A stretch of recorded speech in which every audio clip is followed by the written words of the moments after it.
Okay, we'll briefly look at the benign breast diseases. We are not going to go into details of benign breast diseases.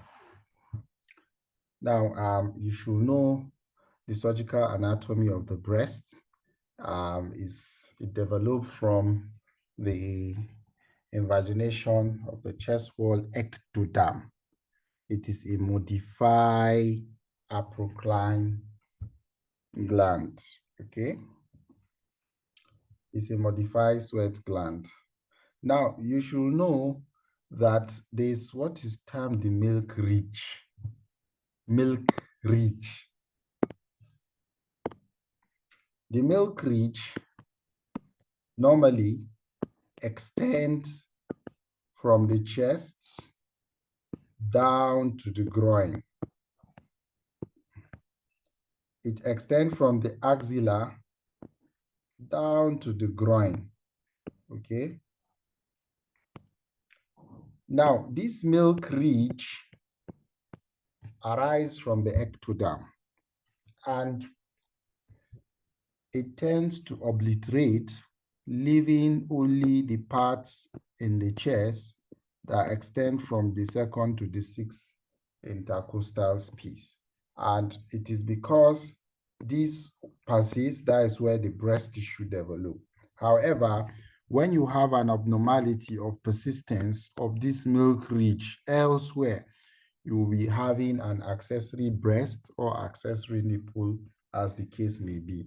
Now, you know, in lower mammals, this milk ridge persists. That's why you see dogs, pigs, they have multiple breasts because the milk ridge persists, okay, throughout.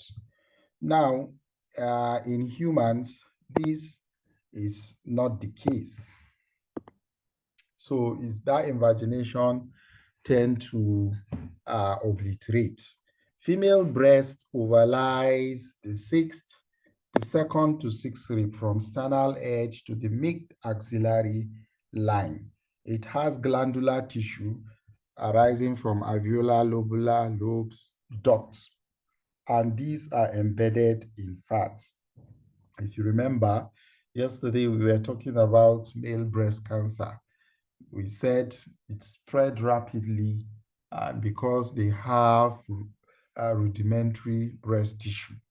Okay, they have small ducts and separated by fibrous tissue. And you could see that's why it rapidly spreads. The ligament of Ashley Cooper or suspensory ligament of Cooper separates the lobules and attaches the breast to the skin and underlying pectoralis major, pectoralis fascia, sorry. Now, what this is all about, if this is the breast, okay. Now, the ligament of Cooper extends, separates the various lobules of the breast now, okay. And this ligament attached to the fascia on the pectoralis major. That is what this is all about, okay. And of course, that is important because when there's infiltration of the ligament of Cooper, you have dimpling of the skin, okay. Now, this diagram is just showing the various parts of the breast. You can see the ductal part. Okay, this is the ductal part, and you have the glandular part.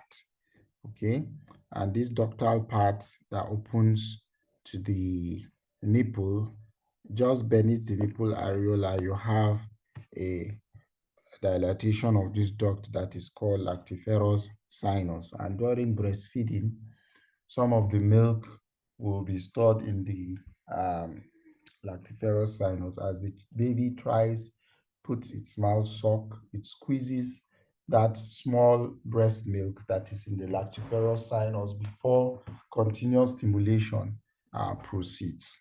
Okay, So let's don't waste too much time on the anatomy. The blood supply of the breast, this one, the lateral pectoral and acromothoracic artery, all are branches of the axillary artery. So they are branches from the axillary artery, and you have the first four perforating branches of the internal thoracic artery supplying the breast, lateral perforating artery from the intercostal artery. The venous drainage corresponds to the vein, and you should know 95 to 97% of all the lymphatic drainage of the breast drain into the axilla, and there are 5 groups of lymphatics arranged in the pyramidal structure of the axilla. You have the pectoral group, which is the anterior, the central group, which is the medial, axillary, which is the lateral, the subscapular posterior, and the apical, which is the infraclavicular group. Then 3% drain to the internal mammary groups of lymph node, then superficial and submaxillary plexus. Now, these lymph nodes are also categorized into levels of surgical importance, levels of lymph node. During mastectomy, the importance of categorizing these lymph nodes into 3 groups is because of surgery, mastectomy. You have level 1, which are below the pectoralis minor. This is the landmark muscles you use for categorizing the level of lymph nodes. Okay, those groups that are below the pectoralis minor are regarded as level 1. Those posterior to the pectoralis minor are regarded as level 2, and those above and medial to the pectoralis minor are regarded as level 3 groups of lymph node. During modified radical mastectomy, you actually remove the level 1 and level 2 groups of lymph nodes. Okay, now the apical group of lymph node drain into the subclavian lymph trunk, then to the thoracic duct, or at right jugular trunk, then to the subclavian, okay, vein. Okay, this is what we describe the various lobules and ducts. The nerve supply, long thoracic nerve, that supplies the serratus anterior muscle, and when it is injured during surgery, one of the nerves that are injured. Now, you should remember during mastectomy, there are 3 nerves that are commonly injured during mastectomy: the long thoracic nerve, the thoracodorsal nerve, and the intercostobrachial nerve. The long thoracic nerve supplies the serratus anterior muscle, and when it is injured, patient presents with winged scapula.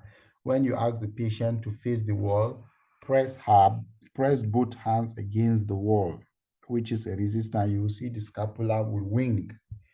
It's described as winging of the scapula. Injury to the dorsal nerve will cause paralysis of the latissimus dorsi muscle. And thirdly, you have injury to the intercostobrachial nerve. So the most common breast problem for which women consult a physician is breast pain, nipple discharge, or palpable mass. However, of these 3, you should know that lump is the commonest presentation. Now, benign lesions are far more commoner than breast cancer and is a usual cause of anxiety. Any patient, any lady that palpates a lump in her breast, the first thing that comes to her mind is breast cancer. So she will not sleep, she will not rest, she will start watching videos, reading in fact, I saw a patient that already she started having symptoms. She started telling me that, in fact, her upper limb is swelling. She went and read all the symptoms of breast cancer, and she started feeling all those symptoms because she palpated a lump in her breast. So some of them might even progress to develop an anxiety disorder, because this is a very important cause of anxiety. When a lady palpates a lump in her breast, And especially, this is even worse if that lady has a family history of breast cancer and she noticed a lump in her breast, serious trouble. Okay, she will become very worried. So, full history, examination, investigation is necessary to confirm the benign nature. And you reassure your patient to allay anxiety. Okay, reassurance may be needed, maybe all what is needed, especially a patient might present with a benign lesion that is less than 3 centimeters and is fibroadenoma, and up to 10 to about 40% of this lesion may resolve spontaneously. So even no need to go and start doing surgery. You just reassure, except if it doesn't resolve and patient is coming with serious anxiety. So you go ahead. Because of course, if I get a patient that is less than 20 years, presenting with a lump that is less than 3 centimeters, okay, and after my evaluation, I found out it is benign, okay, maybe fibroadenoma, I'll give it chance. I'll start by observation to see for 3 months to see if it will resolve spontaneously. Why? Because you should know the breast does not stop developing up to about 30 years. And anytime you put scar on that breast, it means you are destroying some of the developing breastboard of the patient. That's why you see many surgeons advocate observation for simple fibroadenomas that are less than 3 centimeters, okay, and in a very young lady that is less than 30 years, after you have evaluated, and give it time to see it will if it will resolve. Now, these benign diseases of the breast could be either inflammatory, okay, they could be inflammatory, and when they are inflammatory, they will present with pain. That is the first thing you should know. And there are others that are non-inflammatory. Now, the reason why you need to know this, there are some lesions that are painless, and breast cancer is also painless. Breast cancer don't commonly present with pain. So don't think because the lesion is painless, you just say, okay, it is a benign lesion. No. And you confuse the patient and say if it is painful, it's malignant lesion. So you have to be very careful. Even though these are not as common as the other types, we'll talk about the inflammatory breast diseases. Now, lactational mastitis and non-lactational mastitis. Then neonatal mastitis, tuberculosis of the breast, Mondos's disease. All these are inflammatory breast lesion. Now, in lactational mastitis, of course, the woman is breastfeeding, the nipple is dry, crack, and bacteria will ascend into the breast duct because of the crack and dry nipple, and they cause inflammation, infection, and she have breast pain and fever. And the organism that is commonly implicated is Staphylococcus aureus. So if the breast is not well lubricated and there is crack, so they have tendency of developing mastitis. It's caused by Staph aureus, okay? And the mode of entry, cracked nipple, or a patient that has a retracted nipple, poor hygiene, okay? If you have a woman that is not hygienic, she doesn't take good care of her breast, okay? They have tendency of having this lesion, or baby's mouth, the microorganism from baby's mouth, especially a child that has grown and he's still, you go and play his football and run back to the mother and come and suck breast. You know, some people will breastfeed their children for more than 2 years, and the child will go and play and come and suck a cracked nipple. Yes, that is a risk factor. When there is milk stasis, maybe from nipple, what do you call it, retracted nipple, okay, or mother is not expressing well and she's having stasis, is a risk for developing lactational mastitis. Or when there is hematoma in the breast and they superimpose infection and they present with throbbing pain, you should know this. They will tell you they have throbbing pain and fever. So that's why yesterday when we were talking about chronic breast abscess, because it starts as lactational mastitis that is poorly treated, progresses into abscess. When it is not drained, it is treated with antibiotic. It can persist as chronic breast abscess. Now you'll be asking for history of throbbing pain, fever while breastfeeding.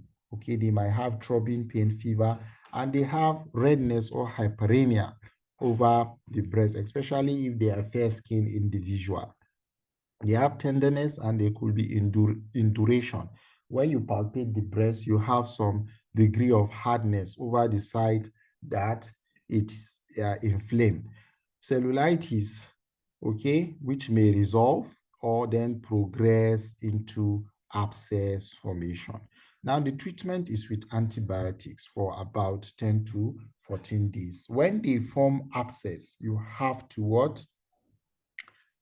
Repeatedly drain under ultrasound guidance, or you can do incision and drainage under antibiotic cover. Now, you should know some women that have mastitis, they will refuse to breastfeed the baby with that breast. You should know that if there is mastitis, you should breastfeed the baby with that breast because it will reduce the congestion. And when it reduces the congestion, the inflammation will subside and it will heal properly.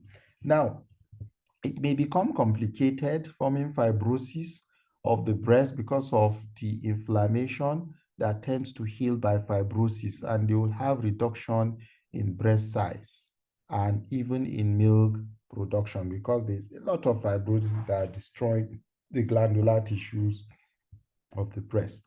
It may progress to skin necrosis and ulceration. They could form antibioma, which is a chronic breast abscess that is not treated properly or drained.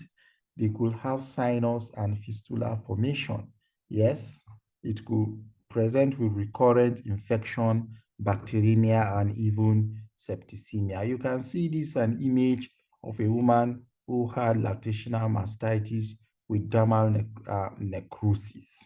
You can see she has lost all the skin over the breast, and the way you can treat this, after you have dressed, it's become clean, you have a clean granulation tissue, you have to cover the skin either with a graft or you mobilize flap to cover the defect. Now, tuberculosis of the breast is also an inflammatory benign breast condition. It is usually associated with an active pulmonary tuberculosis. It is rare now because of the awareness as well as potent anti-tubercular drugs that are available for treating pulmonary TB. They usually present with what? Cold abscess, okay, which are swellings that could have sinuses discharging to the skin, okay, and they have caseous necrosis and matted axillary lymph node. Now, these characteristics are similar to malignancy. Sometimes when you see tuberculosis of the breast, it could be very difficult for you to differentiate tuberculosis of the breast from breast cancer, okay? When they have ulcer, the ulcer has an undermined edge. You know, ulcer of tuberculosis, if this is an ulcer here, the edge of this ulcer will be undermined. When you see ulcers like this, the edges are undermined. It's common with tuberculous ulcers. Okay. Now, let me tell you something that will help you differentiate tuberculosis from breast cancer from history when you are taking history. a patient with breast lesion that is tuberculosis. Now, you should know in tuberculosis of the breast, they initially develop a breast lump that starts from the axilla. Okay? The breast lump usually start from the axilla before they notice a lump in their breasts. That is for TB. It usually starts from the axilla before they notice a breast lump. So if you take the history carefully, the patient will tell you the first time she noticed the lump was in her armpit. Later, she now noticed a similar lump in her breast. Okay. Now, for cancers, of course, the lump will start in the breast, then later it metastasizes to the axilla. So this is very important, and that is one. You hardly see a breast cancer that is presenting with sinuses, discharging sinuses. Of course, when they have tuberculosis of the breast, they could have discharging sinuses. And of course, they have history of active pulmonary tuberculosis in the past. Now, you should know that it is only biopsy that will really confirm your diagnosis to differentiate tuberculosis of the breast from carcinoma of the breast. Now, treatment of tuberculosis of the breast is using anti-TB drug. And if there is abscess, you drain the abscess. Now, if patient is not carefully managed, you go and do a mastectomy, and the pathologist will be telling you that this breast mastectomy specimen is having tuberculosis. There is no cancer there. You can imagine something that can be treated with drugs. You go and remove a patient's breast. That is a very serious ethical and medico-legal problem. Now, neonatal mastitis. Mastitis neonatorum.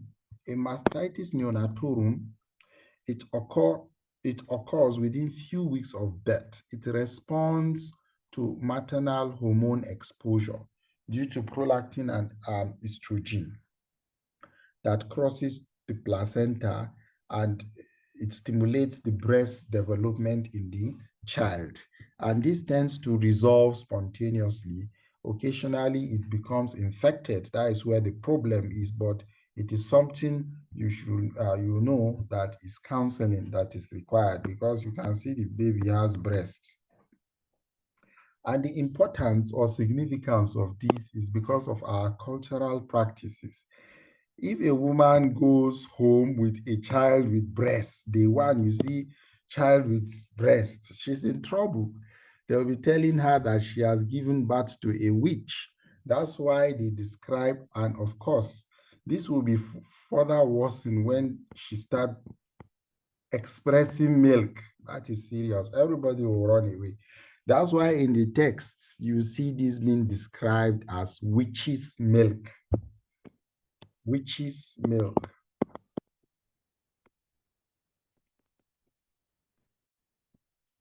So you as a doctor, you have to be very useful in counseling the relative of this woman that is not any witches, or is just estrogen that crosses the placenta and so on, is something that will resolve spontaneously. Now, the problem here, if they now go and do some traditional something and try to cut and apply concoction to deal with the witch there, it will become infected and patient will be in serious trouble. Now, patient could develop a chronic subareolar abscess. This is also a benign condition. Now, when it occurs at the base of the lactiferous duct, if you remember those small dilatations that are in the ductal system, okay? Now, squamous metaplasia of the duct may occur because of the chronic inflammation. Sinus tract to areola may also develop, and they will be discharging, okay, pus through those sinus tract. This might be very difficult to treat, but the treatment requires complete excision of the sinus tract.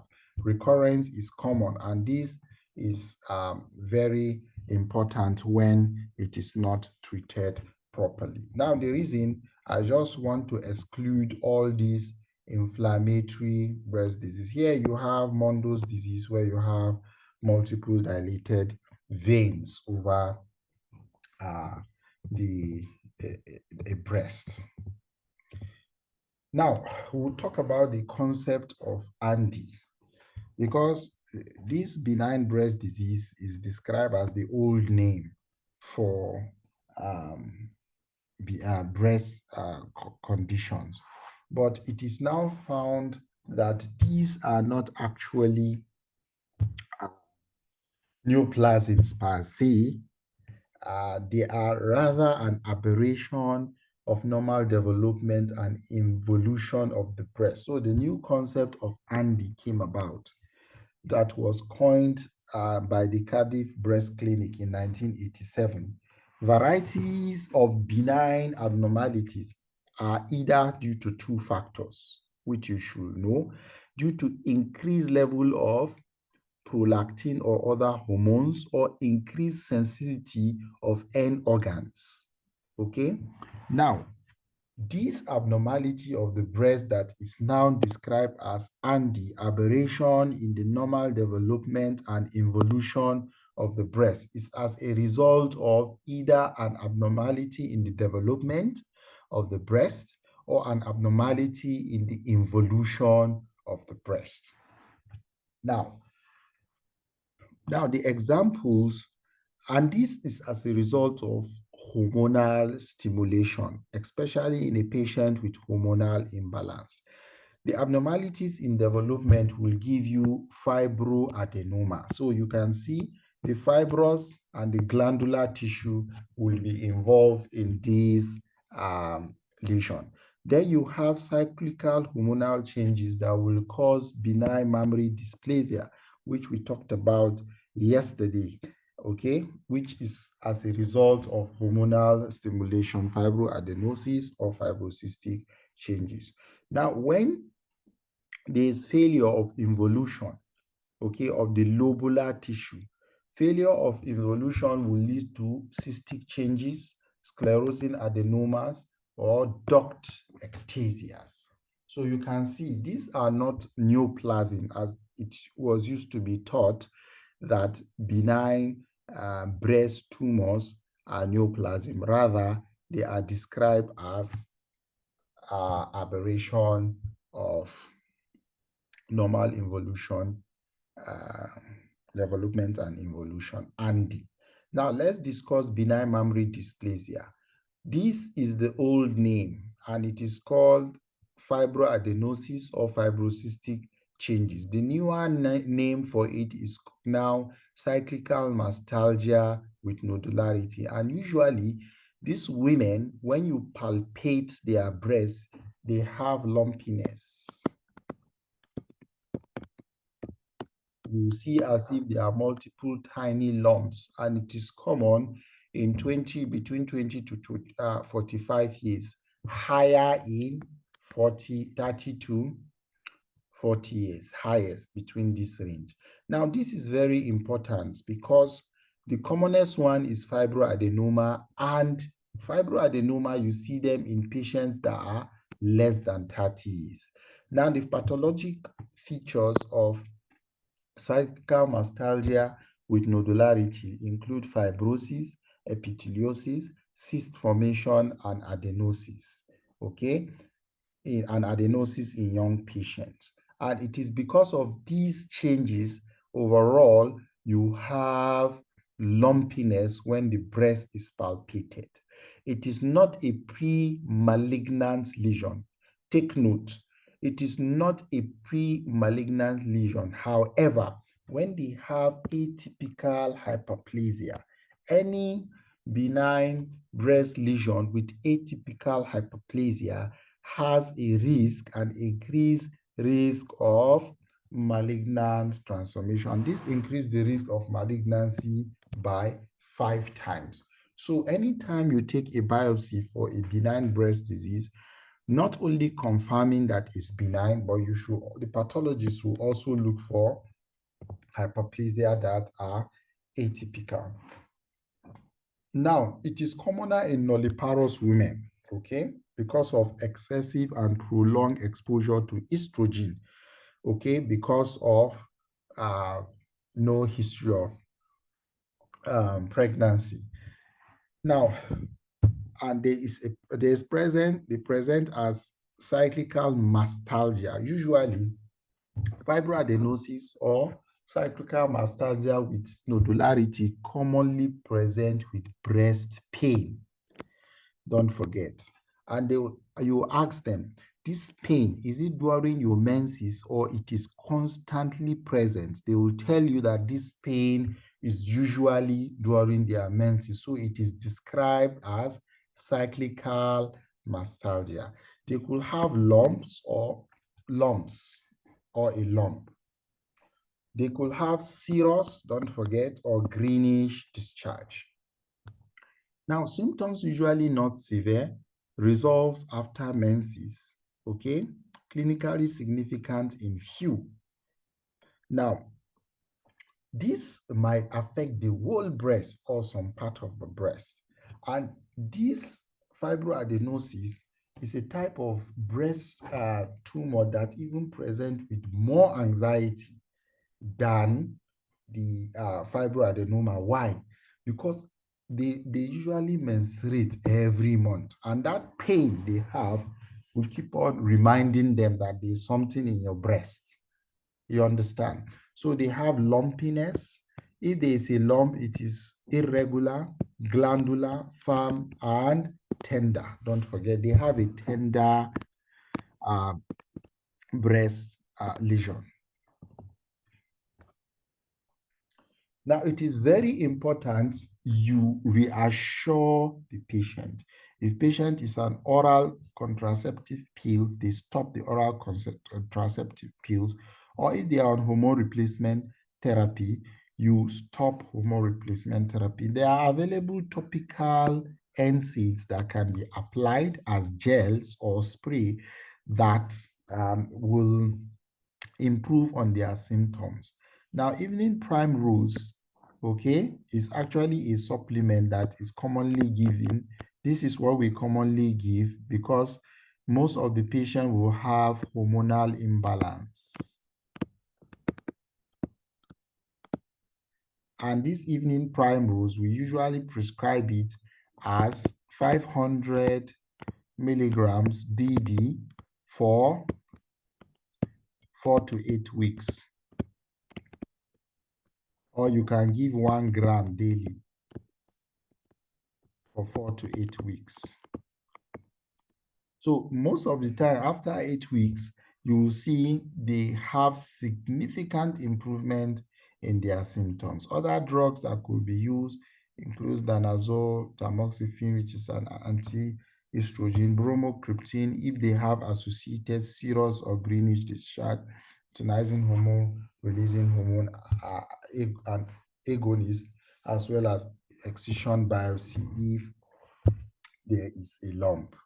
Now, sometimes patients will have cyclical, non-cyclical mastalgia. Mastalgia is one of the commonest reasons for referral to breast clinic, even though the commonest presentation of breast lesion is breast lump. But what is frustrating is if there is pain, a general practitioner might be worried after several interventions, the pain persists. So they usually refer most of these patients to us to manage. And because of lack of certainty, they prefer to even refer the patient to a specialist. Non-cyclical mastalgia occur in both pre- and postmenopausal, usually in older women. Pain is well localized, lasts for shorter time, may resolve spontaneously, usually chronic and unilateral. frequently related to extra mammary costs, extra mammary causes. Now, you should know there are some patients that will have non-cyclical mastalgia, and the pain is coming from maybe their costal cartilage. They have costochondritis that is beneath the breast, and it is receiving to resolve. So those patients usually have anxiety because they will be going to see the surgeon and he will be telling them there is nothing in their breast. They will examine them frequently and they will tell them there's nothing in their breast. They will do several investigations and they'll tell them there is no lesion in the breast. So most of the non-cyclical mastalgia could come from outside the breast.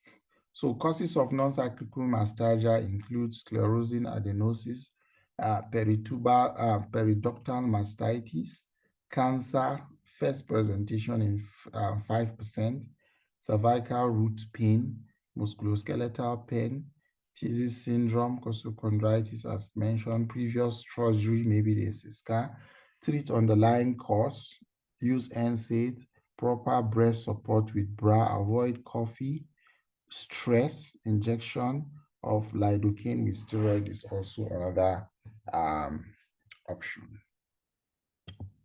So all those ladies that like taking coffee, take note. Now, fibroadenoma. About 75% of all breast tumors are fibroadenoma. This is the commonest breast lump, the benign breast lump you see in young women that are less than 30 years.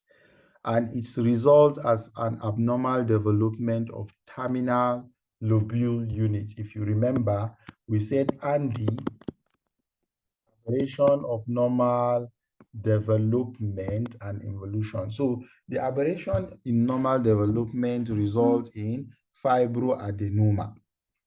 Okay, now it occurs in reproductive age, may regress spontaneously if small, less than 3 centimeter. It may stop growing and at 1 to 3 centimeter, or it can become a giant fibroadenoma. A giant fibroadenoma are fibroadenomas that are greater than 5 centimeters. And this is very important because most of the time, if you see a giant fibroadenoma, they hardly regress spontaneously. They continue growing and they will present with breast asymmetry, distortion of architecture. And once you just see a young lady, you will see an abnormality in their breast symmetry. And one problem with these giant fibroadenoma, if left untreated, they have tendency of transformation into sarcomas. And these sarcomas are the phylloides tumor. Go into a very large type. So there are various types of fibroadenoma. One classification is the pathologic classification, where you have pericanalicular type and the intracanalicular type. When you see pericanalicular type, is the most common, is commoner. It's fibrous, okay? Fibrous tissue most dense around the duct. When you see peri, is around the duct, is small and hard type. They usually do not grow into giant fibroadenoma. Usually they are around 1 to 3 centimeters in size. Okay, the age is 14 to 30 years and peaks around 21 to 25 years. And you should know that this can resolve spontaneously. Okay, the intracanalicular type grows faster. They are large and soft. They can grow up to 10 centimeters and even more, also encapsulated. And these are the types that have tendency for malignant transformation. And of course, what malignancy? Sarcomas. Okay, and even though the risk of transformation is very low, it is less than 0.1%. So don't go and scare your patient. So most importantly, when you see a giant fibroadenoma, you remove it. Now, they present as a pillar swelling. On examination, they are smooth, firm, non-tender, freely mobile. Okay, and because of their mobility, they are described as breast mouse. You'll be in trouble if you want to remove a very tiny fibroadenoma that is highly mobile, and especially if the lady has a big breast. You must be very experienced to be able to remove that fibroadenoma. Investigations, you do mammography, FNAC, ultrasound scan, but note, mammography is not commonly done in patients that are less than 35 years. So the most important investigations you do is ultrasound scan and FNAC, fine needle aspiration cytology. The treatment is to do an excisional biopsy, and the approach, you do a circumareolar incision, just incision around the areola, so that it has a good cosmetic outcome. Okay, you can do a submammary incision or small one above that. Now, cystosarcoma phylloides. This phylloides tumor, or a serocystic disease of Brody, is also a benign type of tumor. However, this one has a malignant component. You remember I told you that the intracanalicular fibroadenoma transform into sarcoma. So it is the cystosarcoma phylloides that it transforms into. It shows a wide spectrum of activity from benign, which account for 60% of phylloides tumors. Then you have borderline that accounts for 15%, and frankly malignant are 25%, and these have hematogenous spread. Microscopically, they present as large capsulated cystic with cystic species. Usually, patients with phylloides tumor, you see them with a very huge breast, and the tumor inside is a very big tumor with rapid growth. And if this is malignant, please just go and excise. Now, remember, they do not spread through lymphatics. It is hematogenous spread. When you examine the axilla, there will be no lymph node. You know the difference between carcinoma and sarcomas. Carcinomas are malignant tumors that arise from epithelial cells, and usually their spread is via lymphatics, while sarcomas are malignant tumors arising from mesenchymal cells, and usually their spread is via hematogenous. Okay, microscopy will show you cystic spaces with leaf-like projection that are phylloides, which in Greek describes leaf. You can see this very huge breast. And one characteristic features of this sarcoma of the breast, one, they are very huge. One, two, they have stretch and shiny, okay? Stretch and shiny skin. Three, they have distended veins.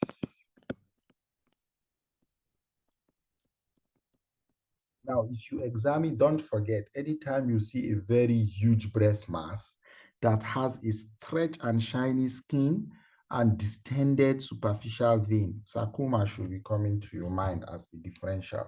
Clinical features, they are seen in premenopausal women about 30 to 50 years. It could be unilateral, painless, and has a rapid growth. On examination, they are smooth, skin is stretched, may necrose to form ulcer. They have dilated superficial veins. It is warm to touch. Why is it warm to touch? Because it is highly vascularized. When you do palpation, differential warmth, they are warm to touch, non-tender, soft fluctuant, not fixed to the skin or underlying muscle, and there is no axillary lymph node. You see a big tumor that does not have an axillary lymph node, okay? Investigation, ultrasound scan, cord biopsy, mammography, chest x-ray, and so on. Okay, this image is of sarcoma of the breast. Treatment for local, for benign, you do a wide local excision, and for malignant tumors, you do a total mastectomy. Now, traumatic fat necrosis. In traumatic fat necrosis, it's an effect, results from the effect of trauma on the fatty tissue of the breast, leading to saponification and inflammation. Now, you should note, one important feature of traumatic fat necrosis is history of trauma is not usually obtained because this results from repeated micro traumas like seatbelt traumas and so on. It presents as a hard irregular mass, may be attached to the skin, but not underlying structure. It is only biopsy you can use to rule it out from malignancy because the feature resembles malignancy. They present as a hard mass that is attached to a skin. Okay? Usually they said traumatic fat necrosis is commoner in the left breast in women whose husbands are right-handed. I believe you understand the implication of that. Causes of nipple discharge. Now, some patients will present with nipple discharge. Okay? Now, the nipple discharge could be physiologic, like breastfeeding. They could have galacturia. They could have mammary duct ectasia, intraductal papilloma, as we were discussing yesterday, carcinoma of the breast abscess. It could be from drugs they are taking. Now, let's talk about duct ectasia. There is dilatation of lactiferous duct due to muscular relaxation of that duct. If you remember, just beneath the nipple, that duct dilates before it continues to end in the lobule. So this is called the lactiferous duct. When you have relaxation of the muscle in the lactiferous duct, it becomes dilated. And there's periductal mastitis, okay, and plasma cell infiltration. So you have plasma cell mastitis. They usually present with greenish discharge from the nipple. When you palpate, they have an indurated mass under the areola and slit-like nipple retraction. Abscess and fistula may form, and it is common among smokers. Okay, and you know, smokers, they tend to have reduced immunity, reduced activity of inflammatory cells, and this could predispose patient to that. Treatment is by cone excision of the involved duct, and you also give antibiotics. Gynecomastia is hypertrophy of the male breast, both ductal and connective tissue component due to imbalance of estrogen-androgen ratio. Okay, when the estrogen now becomes more than the androgens, patient will develop gynecomastia. It's usually bilateral in most cases because it is a systemic condition, but maybe unilateral. It presents as a diffuse enlargement or hard, usually tender nodule under the areola. It's common in infancy, adolescence, and adult life. These are physiologic. These are called infantile, juvenile, and you have senile gynecomastia. You could have pseudogynecomastia in obese individual. That is not gynecomastia. You see a very obese male with breasts. That is fat. Okay. So that is described as pseudogynecomastia. Don't think that is breast. You want to go and do a subcutaneous mastectomy. Okay. You see all other parts. The person will not have a uniform contour. You will have other parts of his body sagging from excessive fat deposit. So you have to examine the liver because chronic liver disease can cause gynecomastia, okay? Because you have in chronic liver disease, you have higher circulating estrogen and testicular conditions where the testis is not producing sufficient androgens. So you have an imbalance where the estrogen will supersede the androgens. Yesterday, we were talking about various drugs that could cause gynecomastia. We will not go into the staging, Simon staging. You have to go and look about, check the Simon's staging of gynecomastia. Okay. Now, it is a benign growth of glandular tissue of male breast due to imbalance of estrogen to androgen. We talked about this. You can see. Okay. This is the staging I was asking you to go, and it's even here. Now, in grade 1, you have minor breast development. Now, it's 3 grade, 1, 2, and 3. But you should know 2 has A and B. And what is the difference between 2A and B? No redundant skin. Here, there is minor redundant skin. So, grade 1 is minor breast development. When you palpate the breast, you feel some breast tissue. Grade 2, moderate breast development with no redundant skin. Grade 3, you have moderate breast development with minor redundant skin, and 2B, moderate breast development with minor redundant skin, and grade 3 is feminine breast. The man will have female breasts, gross breast development with redundant skin. Causes of gynecomastia, it could be physiologic as we described, which could be neonatal, juvenile, or adolescent, then senile. It could be idiopathic, unknown cause, testicular tumors, ectopic hormone, anorchidism, testicular atrophy, castration. Nobody does castration. This is a practice in the past where slaves are castrated, especially those that guards the queens and princesses, they castrate them, okay? Except for medical reasons where you do orchidectomy. Leprosy, drugs like stilbo, estrosterol, digitally, cimetidine. Now, this one is something people take commonly for ulcer, cimetidine, A2 receptor blockers.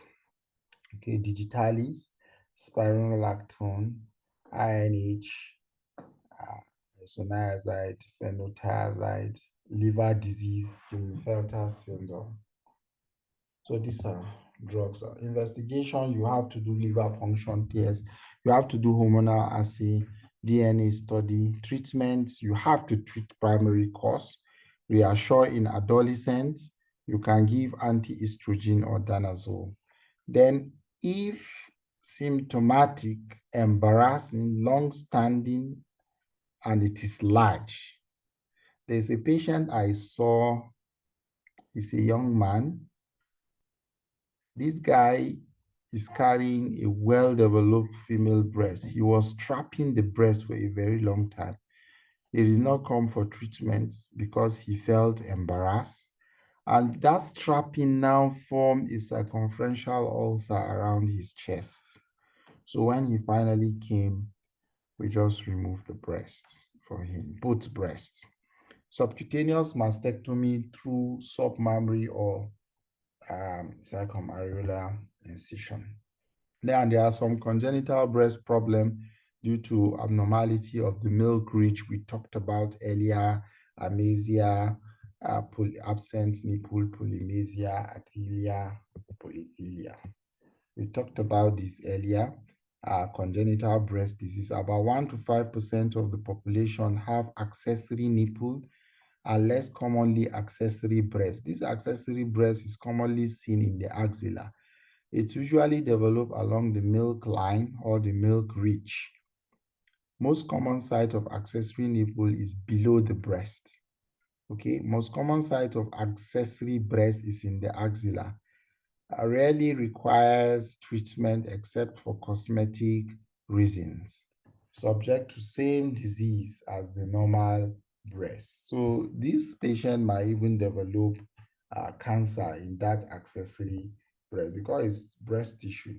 Now, approach of breast problem. Generally, you should know that management of breast problem is via the triple assessment. Management of breast problem evaluation is via triple assessment. Triple assessment are 1, clinical evaluation, 2, radiological evaluation, and 3, pathological using histology.